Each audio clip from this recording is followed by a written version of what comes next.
Welcome to Freedom Junkie Radio, Govinda Tidball. You are in Sri Lanka, and welcome to the show. I want to hear about you. I've heard about you, but I've never met you, and welcome.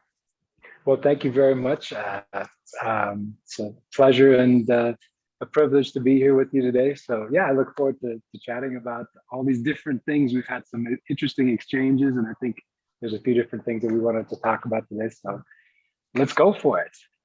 And I'm here today completely in a personal capacity as an individual with my own thoughts, my own opinions. They are completely reflective of my own personal views and not reflective of any organization, entity, or anything else that's out there. We're all allowed to have our own thoughts about different things, and we continue to grow as we continue to learn. You know, I think as you and I have continued to go on our own journey of understanding, we pick up things that maybe change or modify our worldview from before. So this is all a growth process for everyone here, and we're sharing along the way. So it's great to be here with you today, and I'm excited for today. Well, I'm very happy to have you here. And so, Govinda, I'm going to say what I know about you. You've done disaster relief in Haiti. You've worked in tech. You've been a business consultant. You've worked for the United Nations World Food Program. You live in Sri Lanka. You've been on the front lines in our world trauma of child trafficking. And today we're going to discuss this topic and also that of ending global governmental tyranny. Today we're saving the world, Govinda, and there are no words that could measure my delight in having you here today on Freedom Junkie Radio. I welcome you. And what I know is that you're a light on this planet, and light is needed in dark places. So you and I are going to go there. And tell me if any of that I just said was incorrect.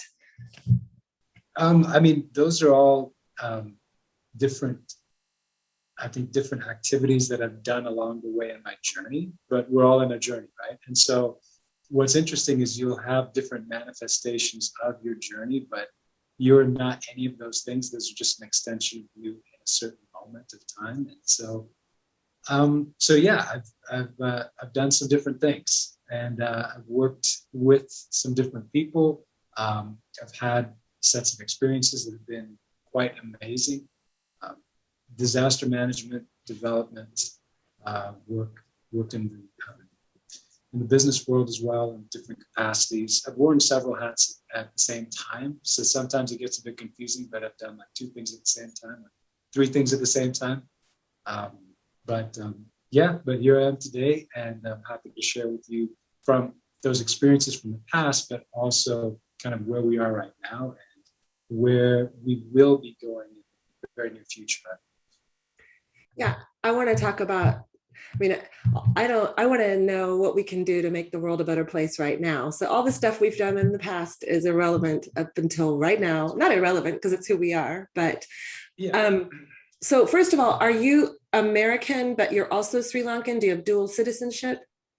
I'm a dual. So my dad, actually, I was born in Nebraska on a farm. So I'm very much American on that side, but my dad married a wonderful woman from Sri Lanka. And what happened was they kept both countries. So we grew up literally bouncing between the States and Sri Lanka.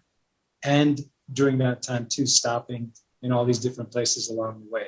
And actually, if you look on a globe, Sri Lanka is exactly the opposite side of the globe from Lincoln, Nebraska. So you could go East Coast, West Coast, didn't matter. It's going to take you back then, like 2.5 days, 3 days to get here. And back in the old days, so we just grew up traveling. We grew up between countries. We grew up cross-culturally. And that was very normal for us. I didn't realize how unusual that was until later on. And then the world kind of caught up later when everybody started traveling. Everybody started going everywhere. So yeah, it was an international upbringing, and just because of the different backgrounds of my family, I had so many different exposures and opportunities to do things with those backgrounds, whether be it business, the aid world, the development world. My parents, they started helping some people just because of their own personal life experience. They just started helping some people when they were 3 years old, and that grew into some huge thing and huge program. And actually, you can check that one out. It's called Community Concern Sri Lanka. You can see what that is. So that's actually, to this very day, that project is here in Sri Lanka. I'm on the board of directors there, but they do child sponsorships, people coming off of drug addiction. They have orphanages. They work with kids across this country. There's just a lot of different things that are encompassed inside that program. But it just was people helping people. That's how they started there. So development was something that was just kind of like something we did. And then my introduction to the disaster management side of things was because of the tsunami that happened back in 2004. So I was actually on a plane flying to Sri Lanka when the tsunami hit. So I was actually en route to come here. And I had about 18 hours where I didn't know if I still had a family. So I was the last person that was going to be coming here. And so I was one of the first people to actually get into the country because I was already on the way. And so we just hit the ground running once I got here. And then after that, actually, the rest of the whole global press and the aid world and the big agencies showed up, and we were already involved doing a lot of things. And so at that stage, I just kind of decided I'd spend at least a year doing this. And I was just going to do it as a volunteer. And then I had people starting asking me to contract for them, work with them, help them. I was already engaged. So it kind of grew from that into, so a couple groups I really liked, one from England, one from the States. And they just said, hey, come work with us. We'll get some of your training that you may be missing. We'll round that out, and started here. And then pretty soon they were asking me to work with them throughout South Asia, a little bit in Africa. And I was just one of these people that was part of that roster that could also get pulled in on short notice. So, so that was very interesting. The last big major thing that I was involved with that was in the global press was Haiti, and after the earthquake there.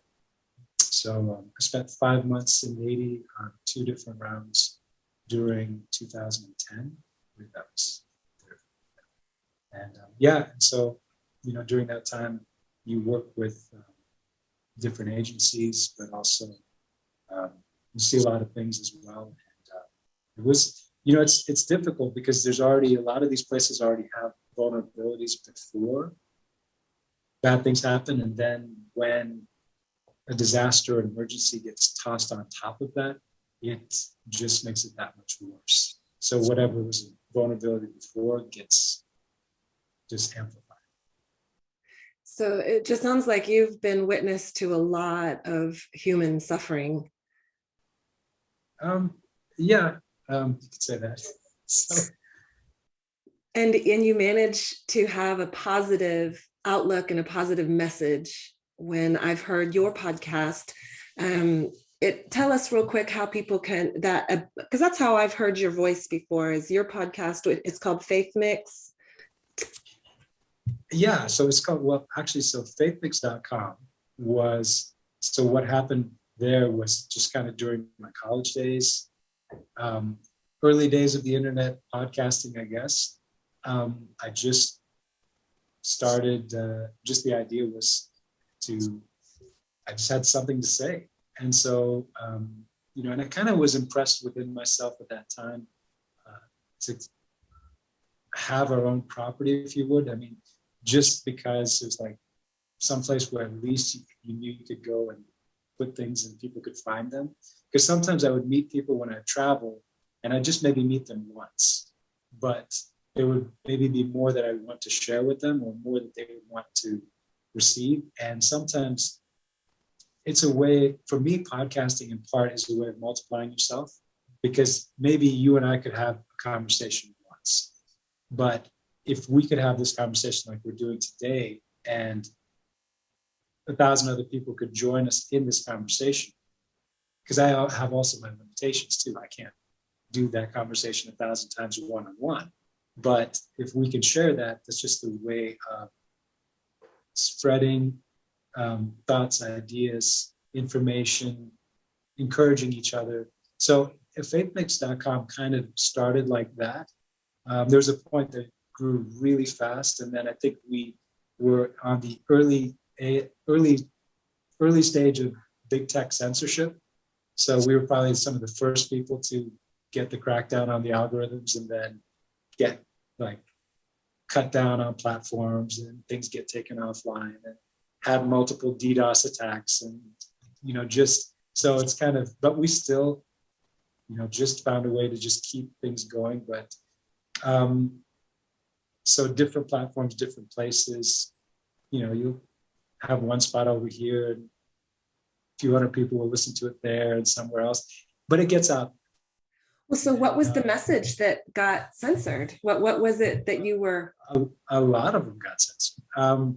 Things around, okay, so the way that big tech censorship works even right now is if you just cover certain topics that they don't want to hear, there's not somebody sitting back there with behind some keyboard listening to everything. They're not wasting their time. What they do is they just put certain blanket words out there, and if 2 or 3 things are tripped, then you go into a pile of Not to be shared. Not to be shared, links to be broken. So like that's a classic one where you may have a really good message that's going out there, and people are sharing it around, and then all of a sudden the link doesn't work anymore. So, but this is where too we have to kind of remove our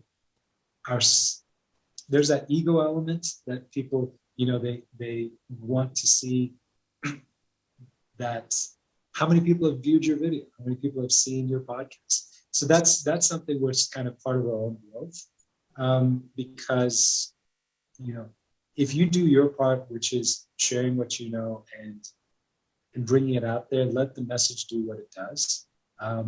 But so I think some of the stuff, particularly around human trafficking, that was one of the things that really shocked me, was when there was very good factual information that was being shared that I was either connected to, or that just gets taken offline. And that was where it was like, okay, but those were kind of the early days. Now this has become such a big topic, and everybody has become at least aware of it. And so that's sort of changed the dynamic. Now it's kind of, people are trying to steer the narrative, and control the narrative, but the conversation is out. Yeah, someone asked that. A lot of people have been asking, why aren't we talking about human trafficking, child trafficking? You hear about it from time to time, but there's really no conversations. That's why I think what we're going to be talking about today is so important. And it has something to do with that. We hear about it, we hear about Epstein's Island, there's movies made about it, but then it falls away into the ether because it gets so censored. I'm assuming that's why. It's also a very uncomfortable topic for people to just sit with. It is an uncomfortable topic, but it's also a necessary topic. And this is also part of growing up. This is also part of people taking responsibility for their world and the world around them, and not abrogating their responsibility to someone else to fix. I think for me, I really, it's not something I enjoy talking about. It's not something that I enjoy looking into. It's not something that I enjoy working on. But once you know that that's there, I don't know how you can continue in your humanity without doing something to, just even if it's on a small level, something to be part of solving that. Because here's the other thing too, we're all connected. And so we feel what's happening with other people. So when people think, oh, okay, I'm just going to go to some beautiful tropical island and put my feet up in, but there's something wrong. You still know that there's something wrong within your spirit, within your soul, because, within the world that we're in, that which you're connected to is also something. So we have a responsibility, once you know and once you're aware, to engage. Now, one of the dangers that happens is, first of all, people don't want it. Then when they start becoming aware, one of the easiest things for people to do is write a check, or, oh, okay, I helped this group over here. And then, so I'm done. I've done that. Check that off. But it's like, no, actually, and it's very noble that people want to do that. But the issue is so large that, and it is a business. And we need to know and understand the economics of it, the ethos behind it. There's an economic component, there's a spiritual component, there's other pieces that all go into that. There's a damage that happens to us collectively, there's a damage that happens to society.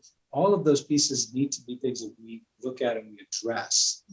And we have to become comfortable with the uncomfortable so that we can address these things that need to be taken care of. And they have to be, because we won't progress as a species and as a world if we refuse to deal with these things that need to be dealt with. So for me, when I talk about some of these subjects,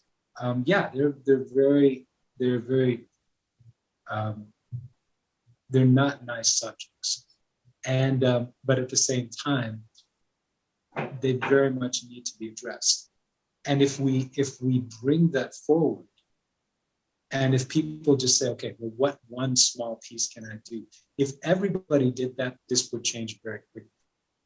And I think one thing that we've constantly been taken off course, because whenever people start to engage, you will see a misdirect from the institutions very deliberately to keep people looking somewhere else so that they don't actually look and see where the problem is, how deep it goes. So so for example, you brought up Epstein, right? Okay, well, so that's just a loaded thing. But the other day I saw, something on Netflix, and they've done some documentary on Epstein, which is a whitewash.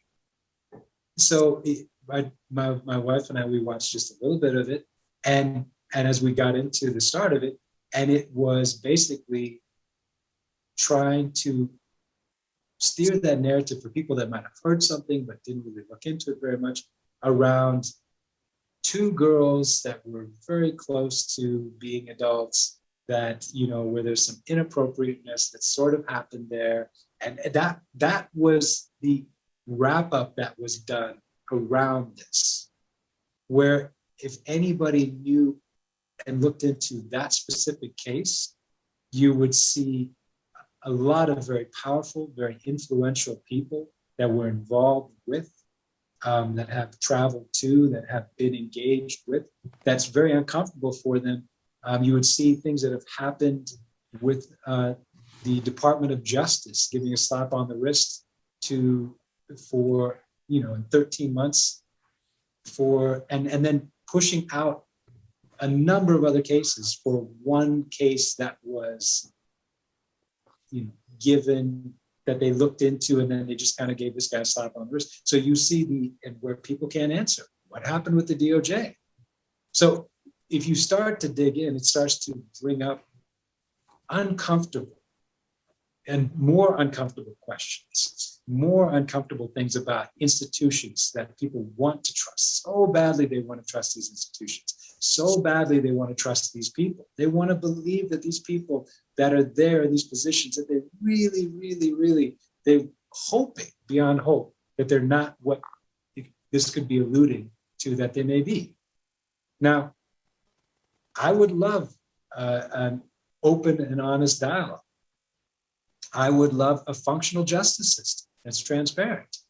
I would love the conversation to be able to be had without people having a misdirect or a character assassination whenever you get too close to something that people find uncomfortable.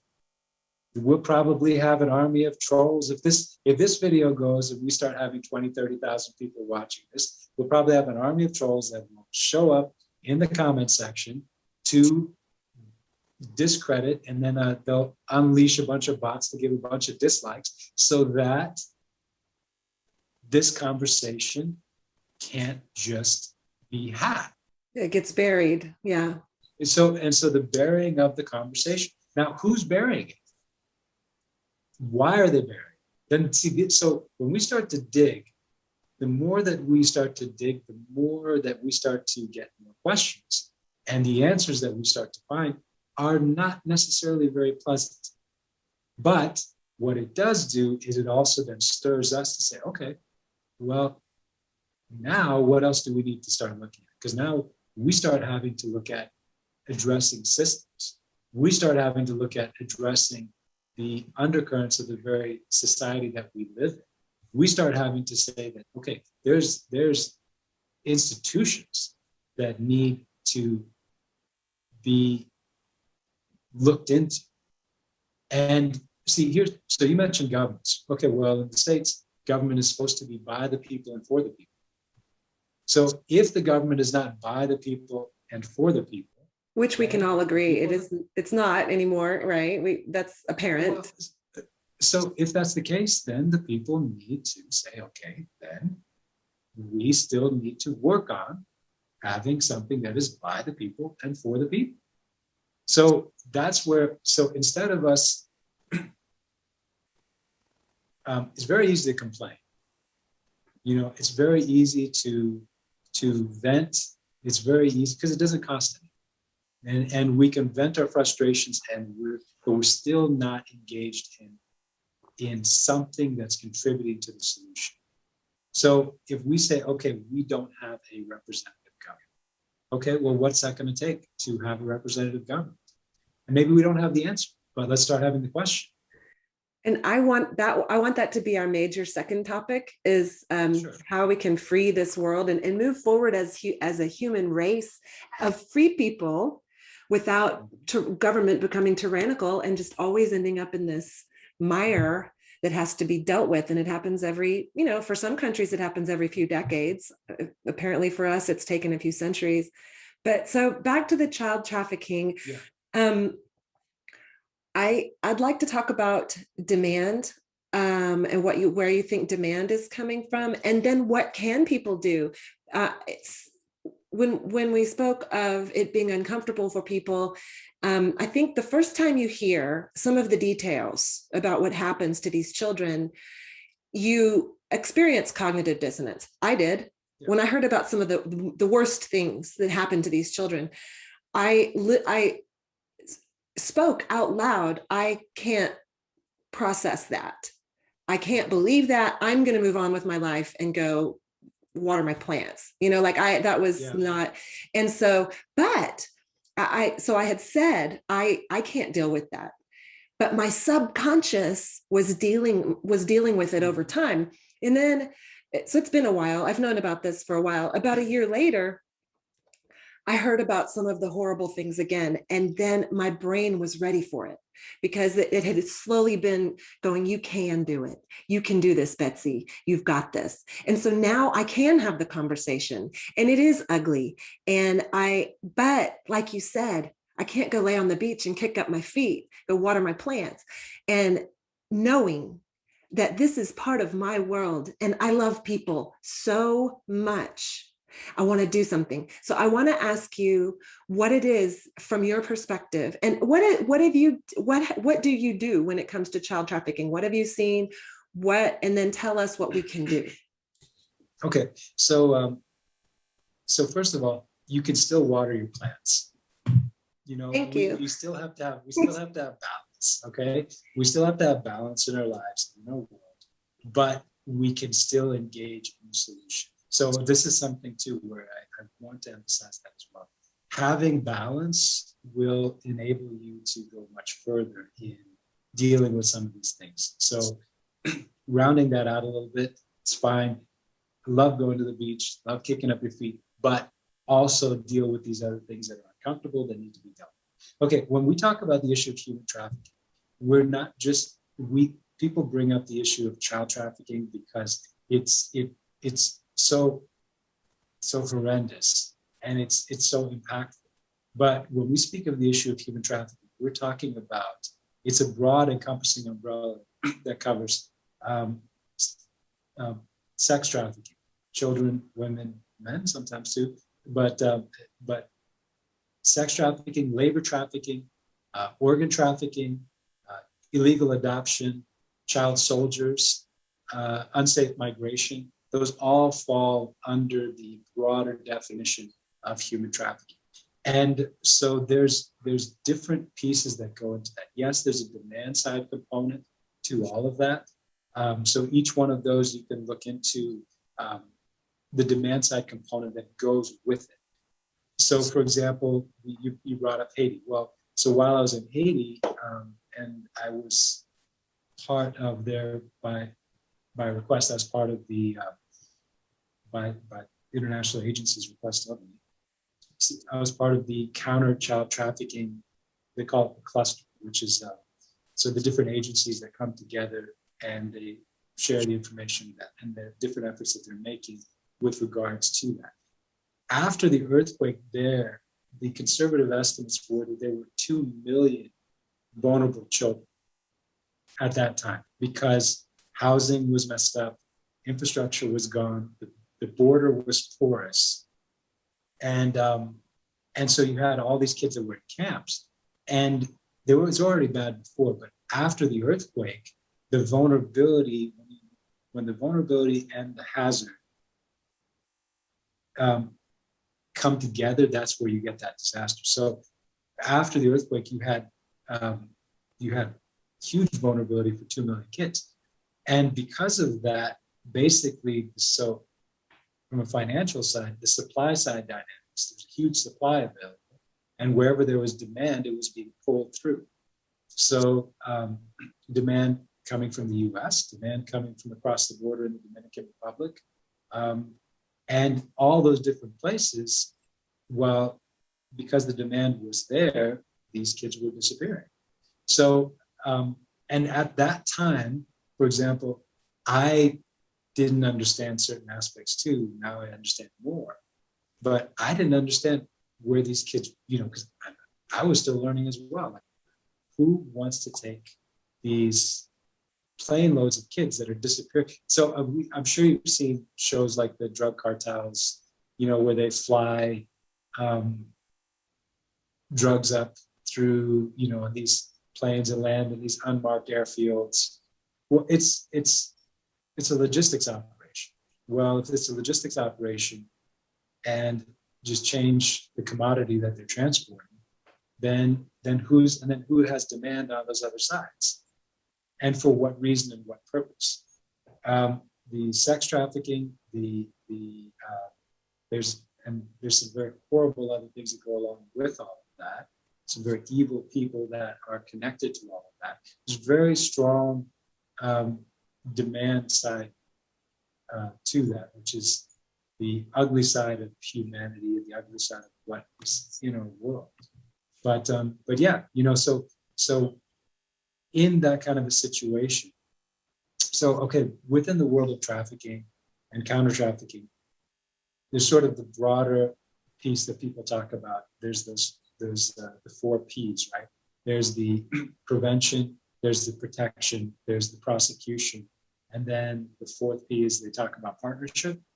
This is kind of the generic conversation that people have, and it's kind of a bit shop worn for me. But prevention, what can you do to keep people out of harm's way? The protection, in that situation, what do you do to minimize and to protect the vulnerable? The prosecution, you do need to have functional law enforcement, functional justice systems to follow up on things that happen. And then on the partnership, it's when people start working together that they can actually make a difference on these issues. So it's, if people are working in isolation, you can do something, but it's, these issues are, to see the solution, it will require everyone coming together. So yeah, I mean, any one of those issues can be a deep dive. You can go into organ trafficking, and you know, so for example, I knew some people, you know, from China that were very high up, and you know, early days, I had no idea about what was going on there with the organ trafficking, but medical tourism was a thing. And if people are on a wait list for a kidney in the States and they don't have a match, and they're waiting and they're waiting and they're waiting, and they can fly to China for 2 weeks and get a perfect match and come back, and they don't have any ethics in the process. They might be completely unaware. It seems like they would be completely unaware that it was not done under good circumstances, that they just thought it was a cheap, good organ that was available. Yeah, yeah. And so then once people start to dig in a little bit, and they find out that kind of where this all is coming from, that's a very uncomfortable conversation. Now, when you have apparently state-sponsored organ trafficking of minority groups in a country by a global superpower, where does that conversation go? So, you know, and who wants to have those conversations? You know, we are. But, you know, when that's a multi-billion-dollar business, and it is a way for them to monetize something that they would also want to get rid of anyways, or deal with anyways. Now, I'm speaking very much, I'm not politically correct in my conversation, because I don't have the time and the patience for it. Plus, I do believe that political correctness is something that people use to shut down the conversation. Yeah, no, I want, that's this podcast is about truth and freedom and fearlessness. And I want my guests to speak their truth and feel fearless, because I don't see any point in living if you're not living truthfully and without fear. There's no point in living in fear. So thank you. Yeah. Well, so but see, that's a whole different aspect under the umbrella of human trafficking. And but organ trafficking, and it's a, you know, it's a very, very real thing. It's a very real experience for people that are there. Okay. Now, I was going to say, with the organ trafficking, like take China, for instance, I don't feel like there's anything that like American citizens or Sri Lankan citizens or people of the world, I don't, aside from making it just being aware of it, which is a great thing. That's a great place to start. I don't really think there's much I can do when it comes to the human trafficking across the border in Texas, where I live. I want to be able to do something when it comes to kids getting snatched anywhere in the world.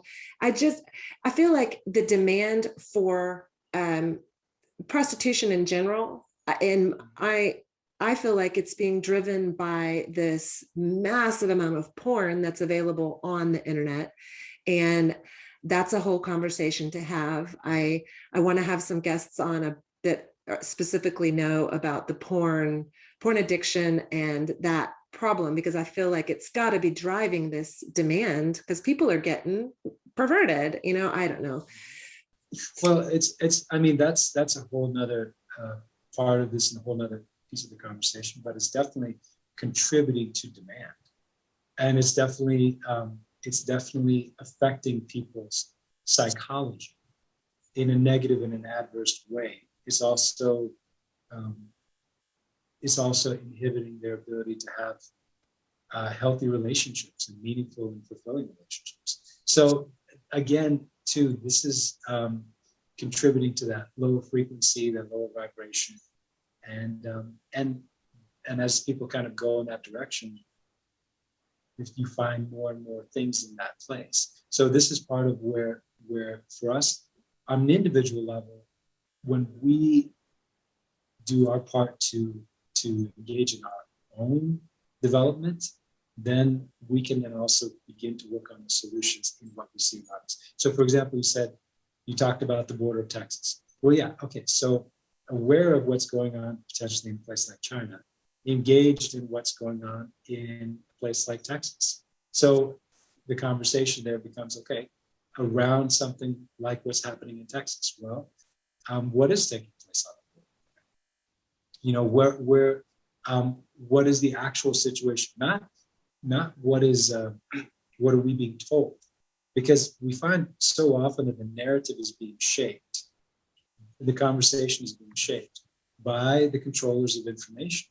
There's a lot of times that I've had my own experience where I've been in places, I've been on the ground, I have seen and known things, and I've never seen that conversation being had anywhere else. So, for example, in Haiti,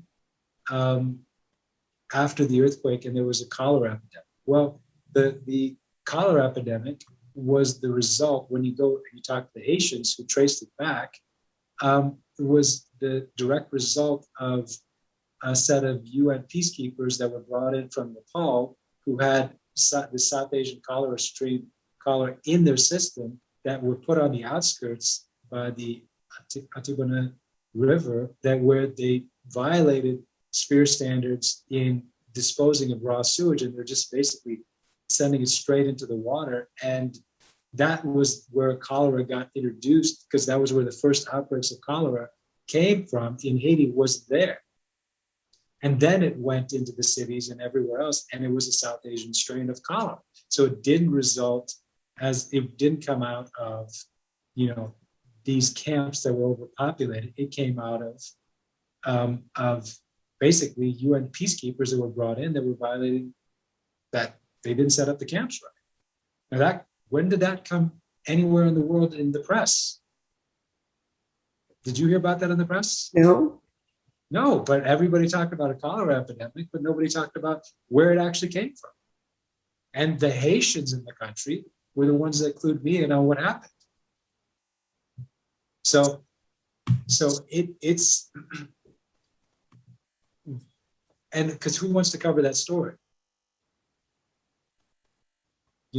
What mainstream outlet who depends on their paychecks not coming from people in Haiti, but coming from a whole different set of people that have a whole different set of motives and agendas, and will they want to cover and pick up that story? Because you know what? There's a ton of stories that they can pick up. So why don't they pick up something that is going to be in line with the people that are paying their bills? And a lot of them do that. And then pretty soon you end up with a controlled narrative and something that reinforces a lot of the things that we know are wrong. Yeah, I think people are waking up to that. At least the people I know are, I'm seeking my information anywhere but mainstream. Obviously, I've been aware of that being propaganda for decades. So yeah. In my opinion, if it's being said in the mainstream media, it's probably propaganda. There may be a thread of truth in it, but that's not going to be the truth. So yeah. I mean, it's unfortunate, but whoever said that these were the bastions of truth? But they have a voice and they have a platform. So because they have a voice, and because they have a platform, and because they're able to get their information out there in front of a lot of people, people give it a certain level of credibility. Okay, so back to the child trafficking, human trafficking issue. Yeah. You mentioned just being in a positive place yourself. I've told my children to watch out for the dark side because it's a slippery slope. If you start lying, or if one of your friends comes over and says, hey, let's tag this building, and you do it, if you start thinking of yourself as a criminal, if you're like, yeah, I do bad things, then you'll do bad things, because we do what we think we are. We are one of the things that's true for the psychology of humans for the most part across the board is we stay congruent with our subconscious thoughts of who we are. And so if you think of yourself as a good person, then no, I don't do that. That's not what I do. But if you think, and so it's hard because there's so many opportunities, particularly as an adolescent and a young person, to start going down the dark side. And you have to stay in the light and shine the light. I truly believe that that's like, you know, like you said, go to the beach and kick up your feet, shine your light. Where can we go and what can we do as human beings? How can we come together and raise the light level on the planet? I know by doing it individually to the people that we meet every day that it's helpful. I kind of want to leave my listeners here with action they could take to help this massive elephant in the room problem that we have that's just horrendous. What can people do? Well, so in your location, in your area, it's going to be a little bit case specific, because there's going to be some things that will be, you know, in Sri Lanka that people can do that won't necessarily apply to what you're going to be doing in Texas. But first of all, one, knowing that there's a problem. Two, unashamedly bringing that conversation up, saying, okay, what are we doing? We can bring these things forward in the conversation, be it in the business community, in the political conversation. We can bring those kind of things up. So for example, people that are political that watch your show, ask those conversations to your legislators that are there, and bring that up and say, okay, what is happening on the border? How many of these people that are crossing the border are being trafficked? What are the statistics? Are those statistics accurate? How do you measure them?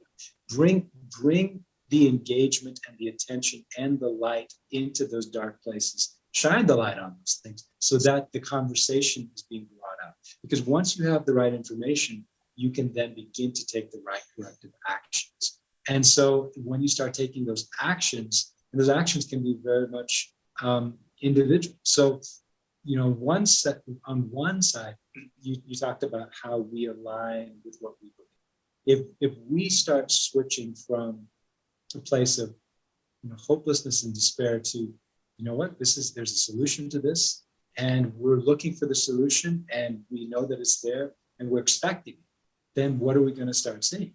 We're going to all be looking for solutions. We're going to be expecting it, and the kind of things that will emerge and come to the surface are going to be things that help and contribute, which we then have the responsibility and the power to action. So, I mean, it can be something, and this is where too, I truly believe it's also going to be in line with who you are and your makeup. So, for example, some people are tremendous caregivers and they're very good at helping restore people. So they may get involved in that aspect. Some people are exceptional in the world of law enforcement, and what they need is tools and a green light.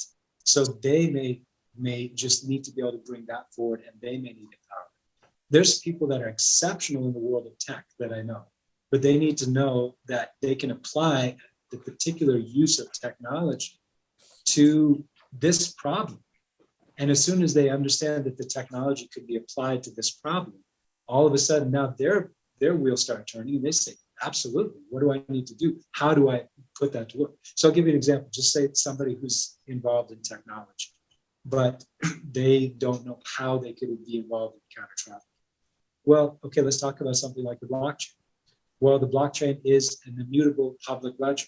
So if you can start having evidence gathering that is written to the blockchain that can at some point be followed up on by law enforcement and civil society, and it doesn't go away, it's uncomfortable as it is. And even if you have corrupt judges and corrupt legislators there today, maybe 6 years from now, you have a whole different set of people that want to come in. They can go and they can follow up on these things, provided that somebody made sure that it didn't go anywhere. So you can do something in whatever area that you are in. But first you have to take responsibility, know your individual skill set, where you can help, and get involved in that part. And some people, you may just be a very good mobilizer. Maybe you're none of those things, but you're very good at bringing people together that are.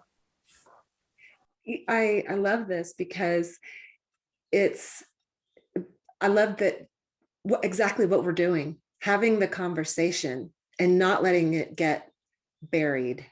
Just keep having the conversation, because I love what you just said.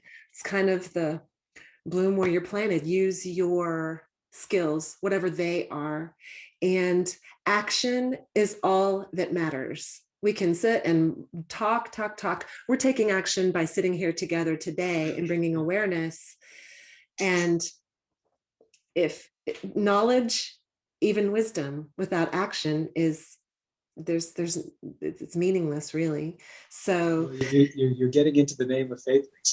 There's a belief, but it also has to be combined. It has to be mixed with action. You have to do something with it, and we, in the end, truly, we do what we truly believe. In the end, we do that. So you may believe something, but we actually, in the end, the action we take is in line with our true belief. Sometimes people may like to believe that they think something different, but it is the actions that they take that are going to be in line with the core belief of who they are. They may not like it, but that's who they, because, okay. So, I sometimes use the example of exercise because it's something people can relate to. They may like to believe they want to be fit, but the action that they take is going to show what is it worth that effort for them to actually go down that path. The engagement, will they go from, because they believe they need to, but is that belief strong enough to then move them into taking some step, scheduling it in, making that commitment, getting a buddy that does it with you, whatever it takes for you to move in that particular direction. So we, in the end, truly engage in and act out of what we truly believe. A lot of people think they believe something, but your actions will actually reveal what your true belief is. And a lot of people don't like that revelation, but that is much more consistent with our true self, not our portrayed self, not the way that we would like to be perceived, but who we actually are when nobody's looking. yeah. Well, so the other big topic that I thought would be fun to cover with you is a big one. We can't save the entire world today, but the other thing that has been a problem for me for decades is governmental tyranny. Basically, the idea that these people who decide that they want to get into politics and govern other free people and tell them what to do and restrict their freedoms tend to be the people that shouldn't be governing us. They're the narcissists and sociopaths, and they rise to power, and then they're not good people. So they're already on the dark side.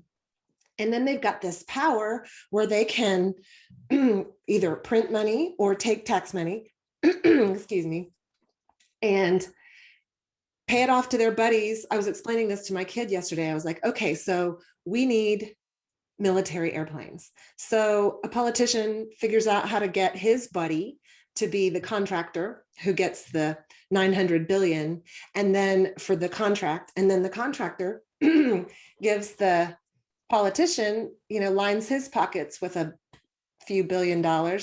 And it's this sick corruption that ends up happening. And it seems like, and I heard Ron Paul, who's one of my heroes, I heard him say the other day that obviously, and I'm going to just paraphrase, obviously our Constitution is flawed because look what it has allowed for.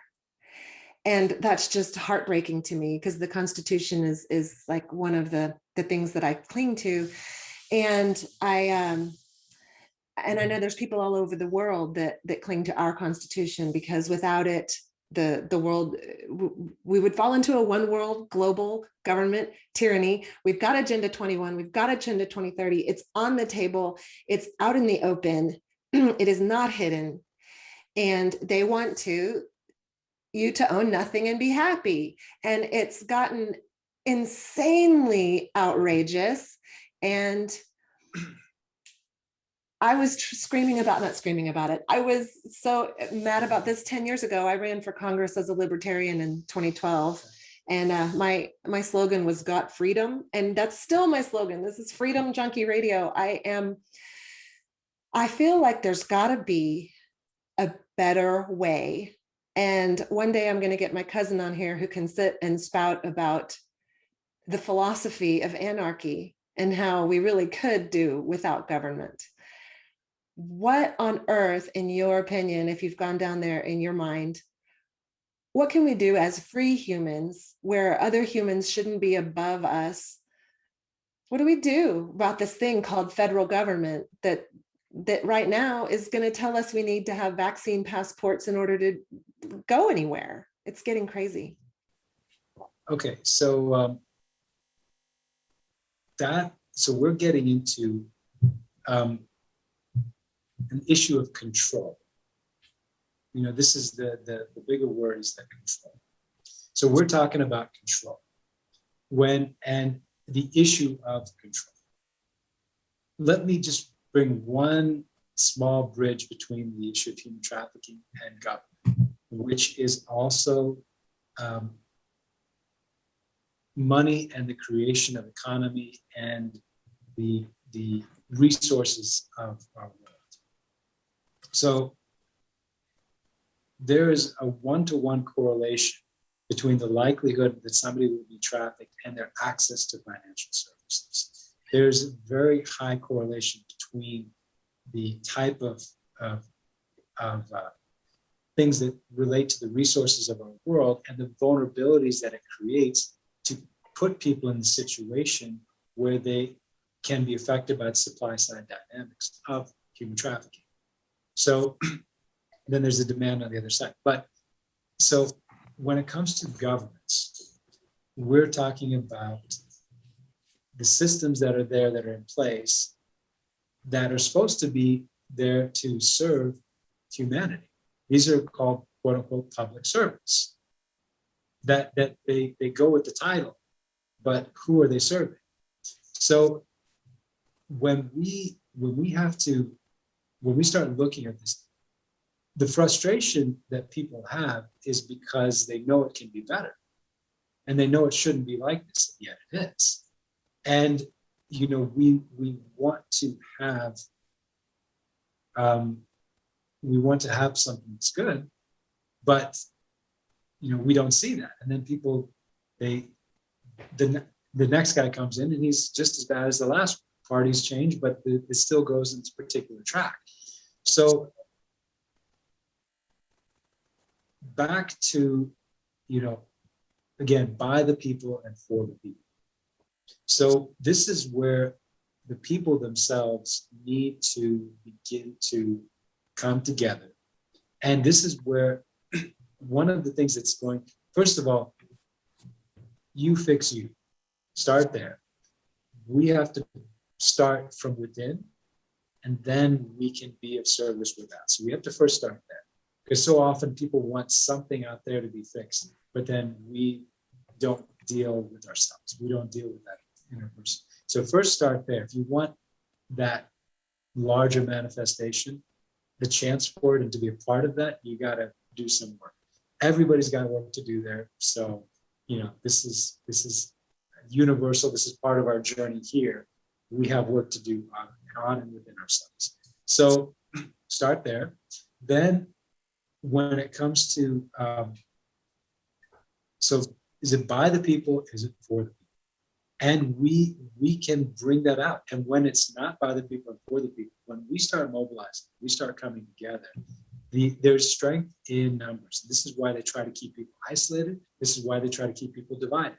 So one thing that I believe is very important is you need to understand the tactics that are used to keep people from being able to come together to use their collective voice for the things that they all universally want.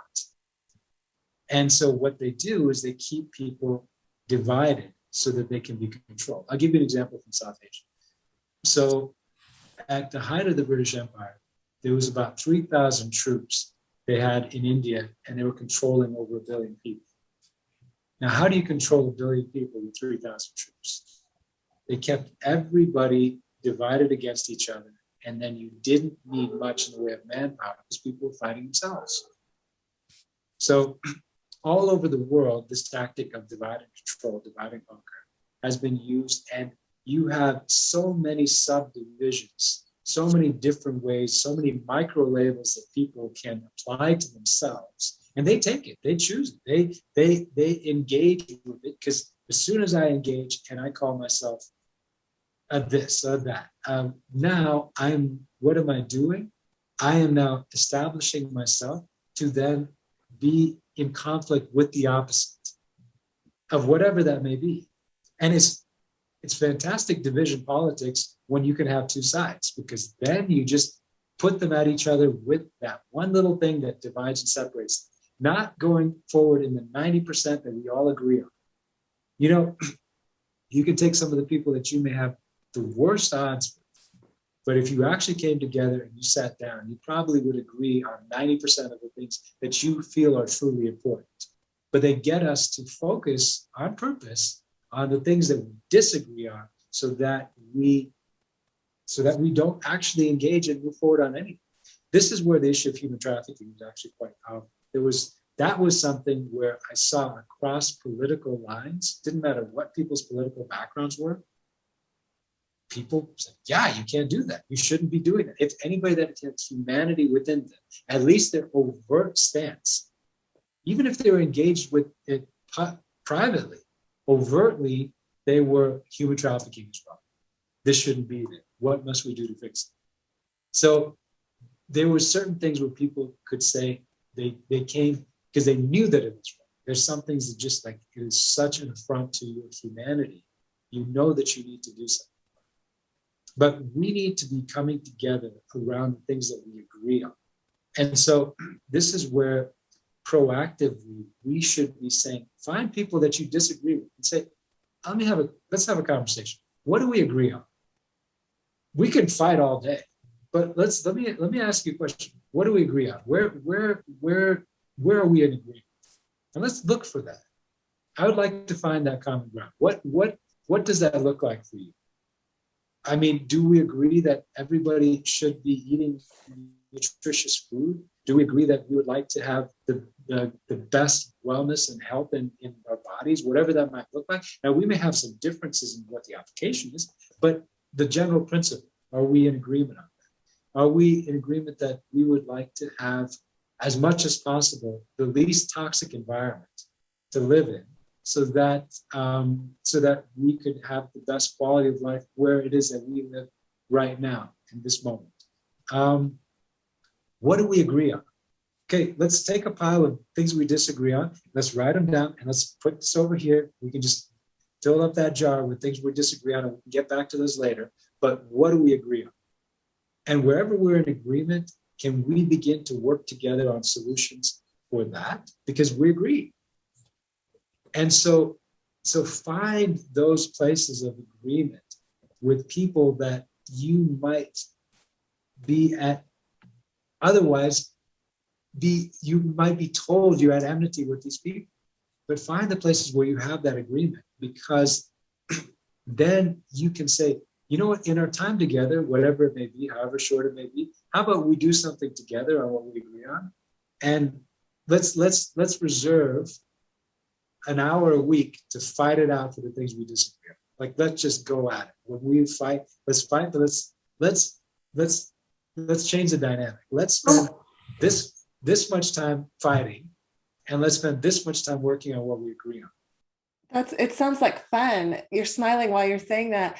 And so right now, the big divide is so visible here. I don't know what it's like in Sri Lanka, but in Central Texas, they've divided us, and it's visible now. It's mask wearers and regular people. I don't call them anti-maskers, because we're just living our lives the way that we always did forever, which is not with a mask on. And so it seems like, I mean, it's visible. You can see who like listens to the news. You can see who you would call sheep. I mean, I don't know. I don't want to insult anyone. I feel for them. I really do. They don't feel for me. They hate me. You know, they hate you if you're not wearing a mask. It's, and I'd love to walk up to them and be like, hey, what do we agree on? You know, and have a conversation and break through that, because it is a visible barrier. But we obviously would agree on most things.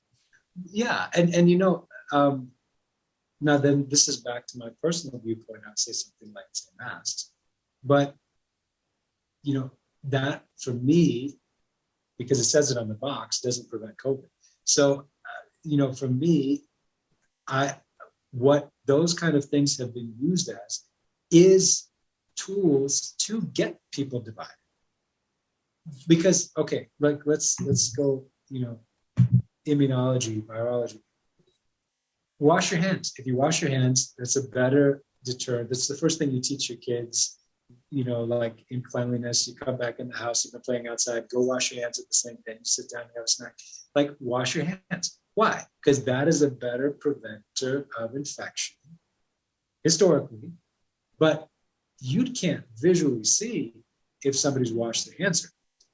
But you can visually see if somebody's wearing or not wearing a mask. So for me, when I look at the way that something like that has been used, it's been used, from what I've seen, as a way to create the type of division that we're having, because it doesn't have as much to do with prevention of infection as it has to do with who's winning and controlling the narrative around this. So, you know, if people, for me, this is again my personal viewpoint on this matter. If you want to wear one, go ahead. I don't want to wear one, but if you want to wear one, go ahead. But that's your individual right as a person. If you feel like you need to, you take responsibility for your body, for your health, for your wellness. That's it. That's on you. And if it works for you and you feel like it works for you, go for it. If I choose not to wear one, that's my choice. And incidentally, all non-mask wearers should have died of COVID 50 times over by now, but they're still walking around. So, but that's their choice. This is part of people being responsible in society and taking, for they themselves, making decisions for themselves and living with the positive or negative repercussions of those actions. We don't need some big, people can give you guidelines. Sure, this is a recommendation. Thank you very much. I'll take that into consideration. But it is this is where too, you know, we shouldn't be afraid to have these conversations, and people shouldn't be afraid of the scrutiny for one side or the other. So if somebody says you're going to die because you're not wearing a mask, okay, that's my choice. You know, or you're going to die because you're wearing a mask. Okay, that's your choice. Fine. But then let people carry on and live their lives. Somebody else gets a tattoo. Fine. You got a tattoo. That's your thing. Do you. Mm-hmm. It's okay. And this is what I like, though. You've got a better chance in a place like Texas, because people still have, it's very much in the core. I mean, I lived in Austin for, you know, I was there until like 3 years ago. I'll probably be back there again pretty soon. So, I mean, I love Central Texas. It is very much, my driver's license is still Central Texas. So I love the ethos that is in the heart of people in Texas. But here's the thing, understand how you're getting played. And instead of having the conversation that the controllers are trying to get you to have your own conversation. Here's one thing I don't like about the alternative. The mainstream media will put out the narrative, and the alternative media will basically give their response to the mainstream media's narrative. So whatever the mainstream puts out, here's our alternative response, in which case it's a game of ping pong and it's still the same conversation. Interesting. Have your own conversation. You know what I would rather talk about? I would rather talk about, let's talk about a redesign of our financial systems. Let's talk about what's it going to take for us to be able to have the most nutritious food in everybody's body within a 12-mile radius. Let's talk about what it's going to take to have healthy, protected communities where everybody feels great going out and about and experiencing their neighborhoods. Why not us begin to shape the narrative instead of responding to the control points that they keep wanting to force down your throat, which is also what the alternative press has by and large become, which that's not serving anybody. It maybe keeps a viewership, but it's not serving it.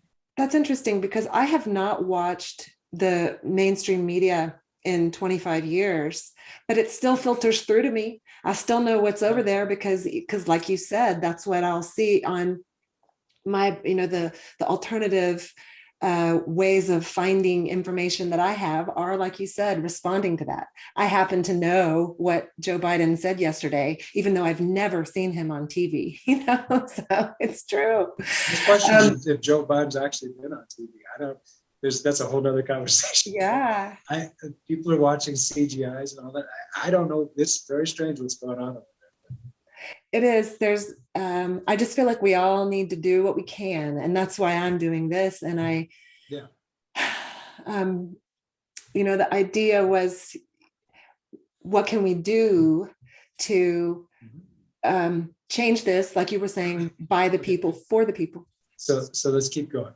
So start with you, do the work, you fix you, then find out where we are in agreement with people that you would otherwise think that you're in disagreement. So again, it's amazing, but you can come together if you focus on the things that I'll give you a story of my grandfather. So I have two grandfathers. I have my American grandfather, served in World War II, was an ace pilot, all this great stuff, really cool guy. And then I have my Sri Lankan grandfather's totally different guy, started the first ad agency in this country, just very much, just totally different characters.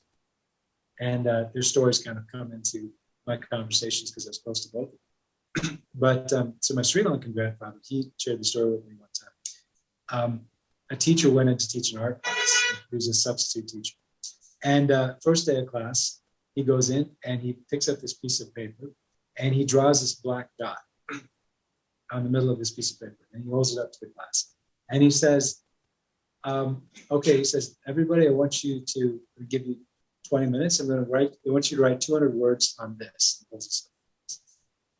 And then they all finish their writing, and then he has them all read what they wrote about. And then after they finish, he says, what's interesting? Every one of you wrote about that black dot in the middle of the page, but none of you wrote about all the white space that was surrounding. And the point was that everybody's just focused on this one little tiny, minute thing. They missed everything else that was going on, which was the bulk of the page. And that's what is happening to people so often, is they're being told, look over here. Look over here. This is what we want you to focus on. Focus on this for the day, whatever it might be. Trouble with the royal family, some celebrity over here, Roy being attacked by a tiger, whatever it may be. Look over there, but don't look over here. And when you start saying, whatever that is over there, it's irrelevant. Here's what I want to look at. Here's what I want to focus on. Here's what you need to start having that focus within yourself and stay the course so that you can see some things come to fruition. So that's different, because now you are no longer being thrown to and fro by whatever it is that's the flavor of the day, breads and circuses, whatever it might be. You are actually saying very deliberately, I'm moving forward in this particular direction. The conversation is going to be around these aspects. I'm aware about what's going on around me. So I was saying, I say be aware but not distracted. You can be aware, but just don't be distracted. You can be aware about what's going on around you, but don't let those things consume you. You set the course, because that's part of being a sovereign, free individual, is you're able to make that choice. You're able to say, this is going to be my focus. This is going to be what I put priority on in my life and in my world. And as a result of that, the experience, you will be the one that shapes the narrative, not them. Okay, so we're free and sovereign, kinda right now, and but if Agenda 2030 takes root, we won't be. Like, we need to get involved. And you have a history with the UN. What do you know about 2030? Well, okay, so I was asked to do some work as a contractor. So I was a senior advisor to the World Food Program. So I mean, I'm aware. I know these guys. I've been in some of those circles, and when they've wanted me to work in a deeper level and be further drawn into that, but I'm just kind of like, there's certain things that I wanted to work on, and there's certain things that I've not. I'm aware about some things in the sense that, I've definitely seen a push for digital IDs. I've definitely seen a push towards biometrics. I've definitely seen, tie-ins between, World Bank and different things that are being pushed forward as priorities. At the same time, too, sometimes I hear people putting out pieces like talking about UN troops. The UN troops are going to come in and they're going to do, and they just cracks me up, because I've seen the UN troops in different places, and I wouldn't hardly call them a fighting force. So for me, the UN troops, they're basically, in the places I've seen them, they're there just to take care of the UN. And, if they come from a developing country, they get the worst assignments. If they come from a first world country, the UN troops get to be close to the city. And so they're not exactly even like some unified, cohesive group.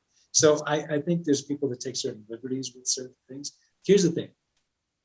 Whatever policies that people say are going to be there, going to be put out, those are just a policy. And somebody can have some mad, crazy idea somewhere. But somewhere along the way, we as free sovereign people say, no, that's not going to happen. And that's not going to happen here. And that's not going to happen within our experience.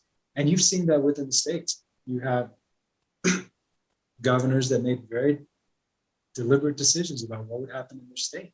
You had sheriffs, you had mayors, you've had people that have made very deliberate decisions about what would and what would not happen within their, now this is political. At the same time, you have families, you have people that have moved, you have people that have said, you know what, this is not a hospitable place for the kind of person that I am, and I'm choosing to move from this location to another location.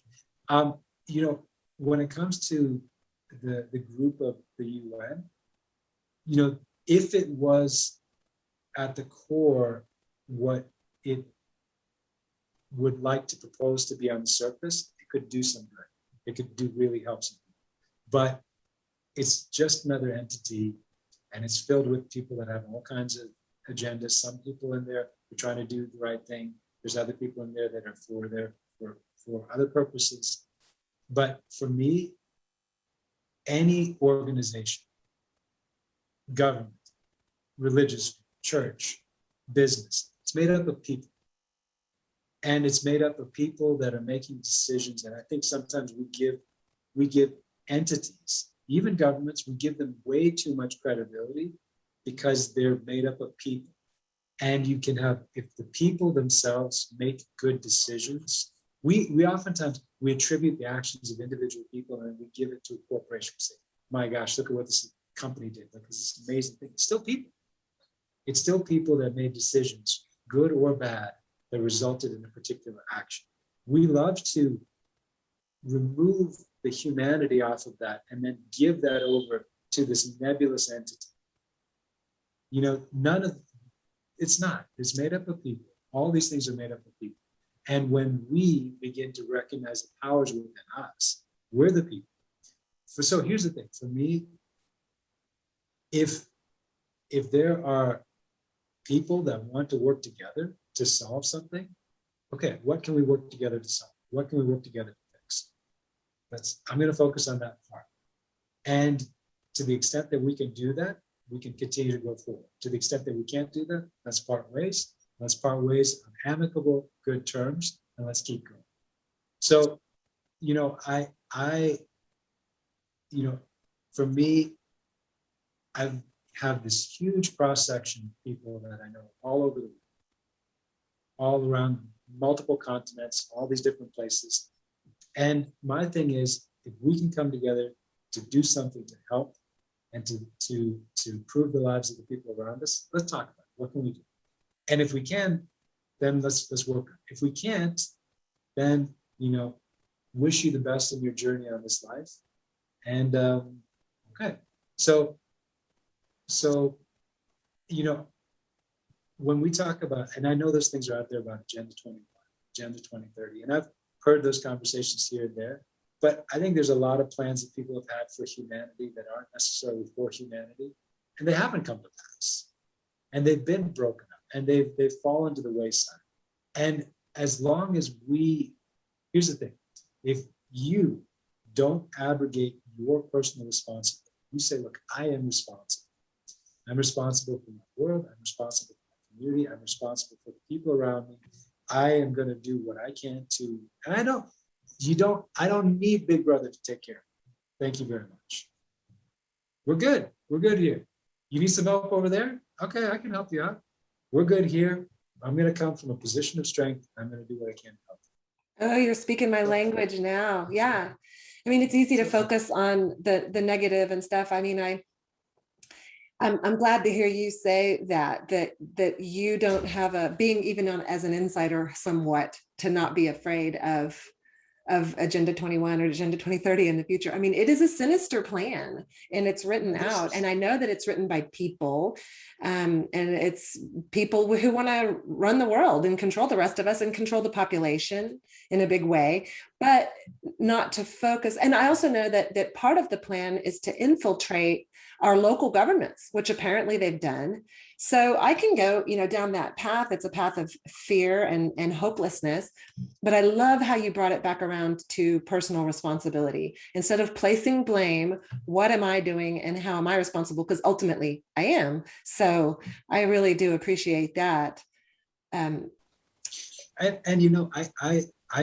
There's all kinds of amazing, wonderful, great people out there in all different places. And there's all kinds of evil, horrible people that are running around too. But when I've traveled, I've seen so much wonderful, surprisingly wonderful elements of humanity that are out there that, okay. I at one point, I had a chance, I had some friends that were wonderful close friends. They're out in New Mexico. They used to be very much involved in the movie and the film industry, and they still are actually, so many. And they had said, Govinda, here, take the RV. And for 3 months, I had this RV, and I just toured the entire Southwest. And I went through, in fact, that's part of how I ended up in Austin, but through Texas, through Mississippi, through Louisiana, through New Mexico. And when I was taking this tour, and people were like, oh my gosh, there's a lot of people that I'd fear about, going by yourself, you go to Mississippi, what's going to happen? All those kind of things. I had the most amazing experience, and I met so many amazing, wonderful people. 98% of my experience was overwhelmingly positive, with all these wonderful people that would welcome you into their world. They're like, oh man, I can't believe you're only going to be here for a few days. Please, I wish you were here for longer, because this is going to be going on. We can have you come out to this thing. I mean, people are awesome. People are amazing. Awesome. They really are. And when they have the chance to express that, you get surprised. But here's the thing, when you turn on the mainstream and they get you to focus on that black dot on that white page and look over there, because that one horrible thing that happened somewhere in this world of 7 billion people, 8 billion people, that thing is what you should think about today and be afraid. it's like, okay, maybe that thing happened. Maybe it didn't happen the way that you're trying to portray it, but maybe something happened there. But why are you trying to get me to be, because actually, by and large, 7 billion people woke up again today. Well, it kind of blew me away there that people would even say, "Oh, watch out for Mississippi. Mississippi's awesome. There's nothing wrong." But you know what I'm saying? Depends on the communities, depends on, and people. So when you open yourself up, you're gonna. I truly believe that the best of humanity is ahead of us, but we've got to get through some of these rocky patches. And we've got to deal with some things that need to be dealt with. That's important. Hey, Govinda, can I just a second? My dog is whining at the door. Let me go let her in and we'll hold on. I'm gonna make a new habit.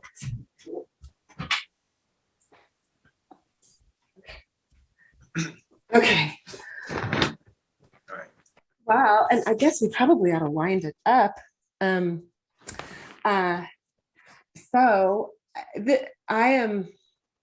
I would love to talk to you for like 8 hours.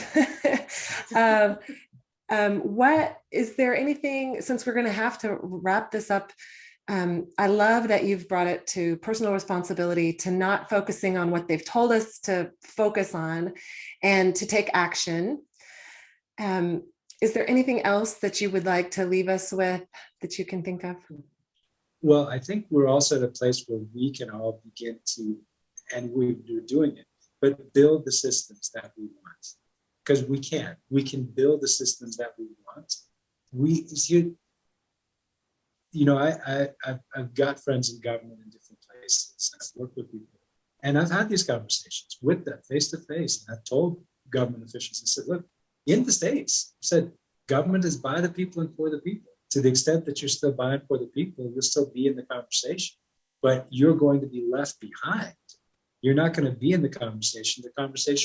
The people will have moved on without you. Now, that's going to happen. There will be a place as humanity continues to develop where we may just outgrow them. And we may grow past even the need for them if they can't fulfill the purpose, if they're no longer useful, if they're no longer fulfilling the purpose, we may move past that. I mean, you have, just in the world of tech, you have technology companies, this is not a good thing necessarily, but that are bigger than countries, right? You economically, participation, engagement, more powerful than, how did that happen? But it just shows that there is elements of the engagement of the mind, the thought process, the use. We have fiat currency systems around the world, and tell me one that's never gone to zero.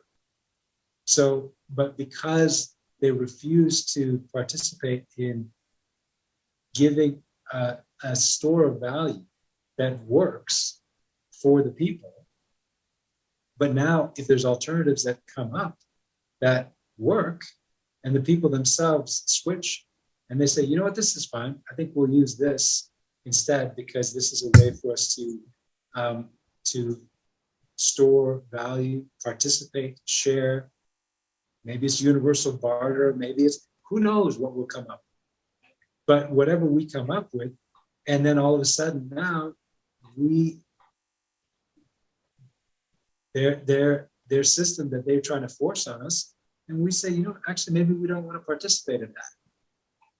So okay, you can keep your fiat because we're doing something else right now. Okay. Yeah, and I also go through a process. Yeah, there'll be a process of first demeaning, and then trying to demonize, and then trying to force you to. But at some point, when we reach a critical mass of people that understand and say, you know what, I think I'm going to go with this other idea, then that's part of back to the control structures. The desire is to control your thoughts, your mind, and your direction. When you start taking responsibility for your own life and you start then being deliberate about your thoughts, now that in and of itself it becomes powerful. Whatever you imagine, you can create. Yes. Yes. Because We are. Think about it like this. Every major incredible invention that's ever happened started with a thought. And it usually started with the thought of somebody that maybe they didn't like the way that something would be done, or they thought something could be done better. And all of a sudden they said, you know, that could be done a little different.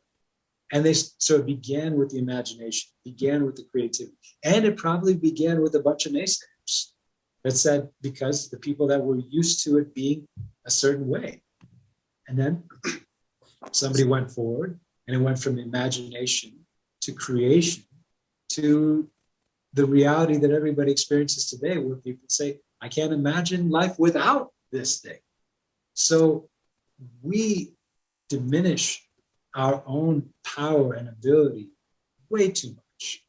And we should be going forward in who we really are, and knowing that we can create far more than any of these obstacles, just you yourself, but come together collectively around what we agree upon. And if there's a government that would like to support us in that, great. Here's what you can do. That's wonderful advice, to remember that we are creating it, and that we're powerful, and that we do have power. That energy that we emanate from us, and that we're creating, and that we're our imagination. Thank you so much for that positive reminder to end on, because it's not doom and gloom. It's not. No. It's not doom and gloom at all. I'm actually extremely hopeful for what is coming up. And like I said, I believe we're in a little bit of a rough patch. It's a little turbulence, if you would, but we're still flying, and we're still flying high. And it's a good opportunity for people to reevaluate what's real and what's important. This has actually been a tremendous growth opportunity for people all over the world. We just need to use it as such. Yep. People are opening their eyes and opening their hearts and seeing and thinking in a way we didn't have to 20 years ago. You could just pay attention to the top 40 music, or, you know, and now it's like, no, what's really important? And conversations have changed. It's hard to talk about what kind of dog you have, or, you know, how your brother's doing, you know, it's unimportant anymore. What is important? And I'm finding those conversations all the time. So, well, Govinda, I look forward to the next time that you will join me. And if you feel like there's something you want to say, you have a platform right here. I love talking to you. And so until next time. Until we meet again, all the best to you and to your listeners.